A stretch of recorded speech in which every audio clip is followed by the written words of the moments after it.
There goes that front. What's up, guys? We're out here in the shop today, trying to get some stuff done. Got the Dub J in after its first recovery. How do you think you did on that, bud? It wasn't too bad. I did hurt the front diff, banging it a little too hard. But other than that, it did pretty good. Got the dude out. It was a 2500 V8. Wasn't too hard. Took like what, 3 or 4 pulls. Yeah, something like that. And then it was out. One of the biggest things that happened that we noticed was right when he reached the end of the Yankum recovery rope, which is awesome, by the way, he started to like grind in the front diff. Now, we had bearing issues a while back because we had a drive shaft problem. So, pretty sure the inner pinion, wording, right? Yeah, the inner pinion bearing. The inner pinion bearing, we're pretty sure it was bad as well. And we had just thrown an outer in it. He was driving it because, you know, it's a daily driver, but it's a wheeler. And yeah, it can do both. Don't get it twisted. It could go on any highway. It could go on trips. I took this 2.5 hours to PA. It's done it. I know it can. While it's in here getting the axle fixed, we figured it's perfect time to do the upgrades. We got some trail forged 1-ton steering with Heims. We got an over the axle track bar. We're gonna run Doge Tech 8000 series shocks from Iron Rock Off-Road. We got new coils from Iron Rock Off-Road going in. This one is apparently 6.5, but if you can see it, we were running pucks. And let's just say those pucks were not really helping this Jeep out any. So we went ahead and he ordered some 8-inch Iron Rock Off-Road coil springs with those shocks. And hopefully, with any luck, we'll get it back on the road, but we're going to put you up on a time lapse so you can see what's going on. Yep.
Thank God there's no smell-o-vision on here, right?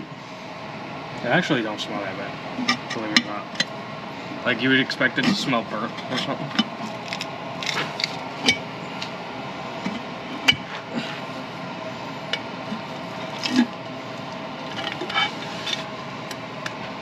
Glunk, glunk, glunk, glunk. Oh, look at that girl. I mean, it don't look bad right now. No, I see metal.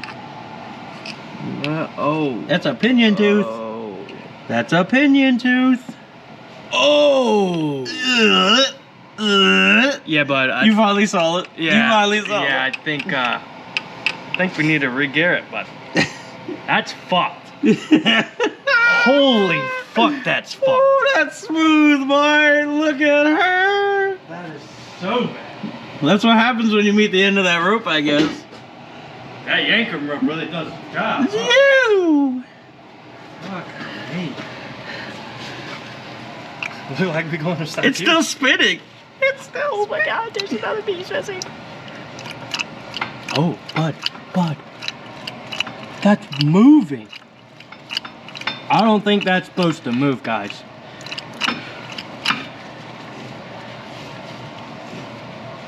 That's crazy. Oh, there comes the disconnect. Yep, right there. And our pinion bearing is toasted. Oh, it's hitting that smooth spot. That's what it's doing. Oh, yeah, that makes sense. It's hitting that smooth patch. That makes sense. You want to grab something to go past it so we can see? What, like a grab it? Yeah. You want to spin it while I push down on it? I don't know which way. I don't think this is going to spin. Yeah, guys, I think we're a bit effed here. Oh my god, it's so smooth. It's so bad. It's so bad. That's like the worst spot too. Literally, that's literally the worst. Oh, there's smooth again. Is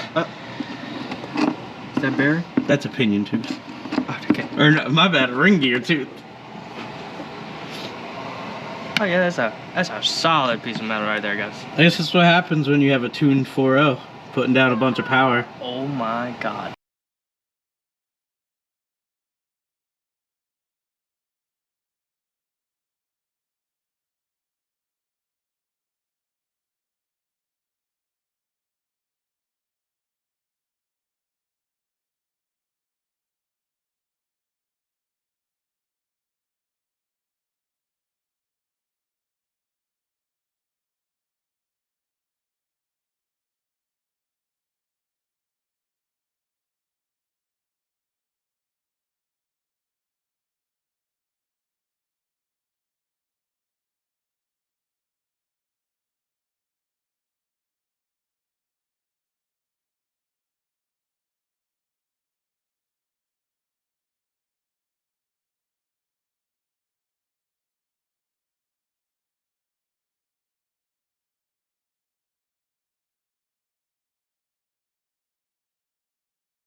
Alright, so this is what's going on right now.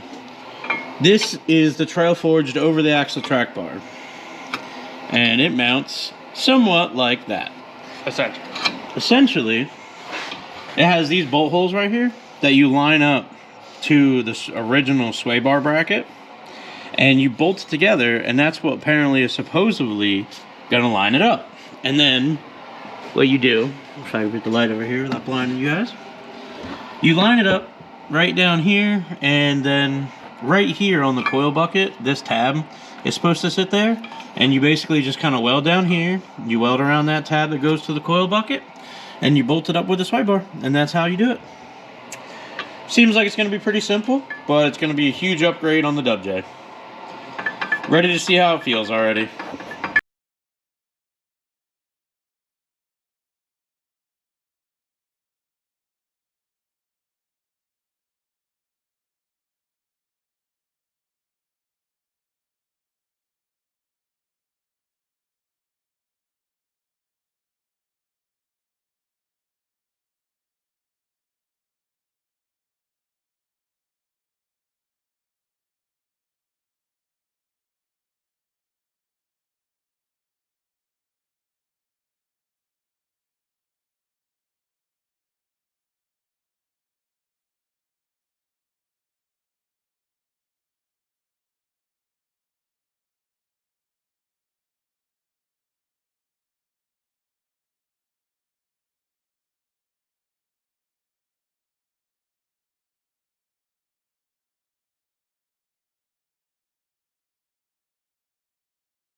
Alright guys, welcome back to the channel. It's your co-host Damien. Today we brought out the WJ. We ended up putting 8-inch springs, 8-inch shocks on it. Iron Rock did have a little hiccup with my order. They ended up sending me one wrong front spring, but we did end up finding 2 XJ springs that we slightly modified, just a little bit, to get it to work up in the front. And we put a 2-inch puck in there to, you know, keep it even. Isn't that life with Iron Rock, I guess? But I mean, other than that, she's been riding pretty good. No complaints here. Nice and smooth. She looks prettier. She sits better. You know, no complaints. Rich loves it. I love it. So.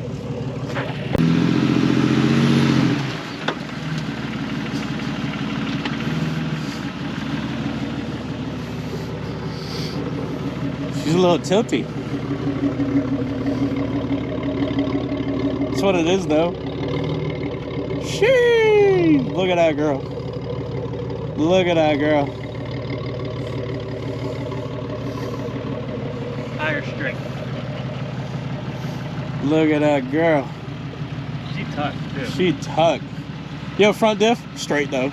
Is it? Like, Guys, for reference, I would have did this with the old setup. Yeah, I would have rolled. that's a really extreme angle. Let me just show you. I'm gonna lay the GoPro on the hood. That's sideways. And then you flip it. And that's how much of an angle it is. I'll let you see this GoPro to show you the angle. Yeah, this is something. Although, I don't know how much more we can fit in this archwell down here. She's a little too close for comfort. But oh my God, at least it's not touching the top of the fender. Look at me. That's gonna be the grind. That's gonna be the grind. We gonna solve that, bro.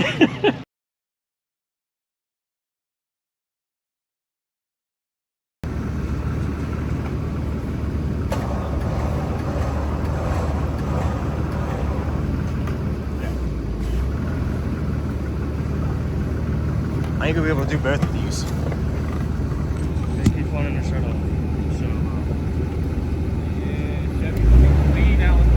I like 15.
Just creep back.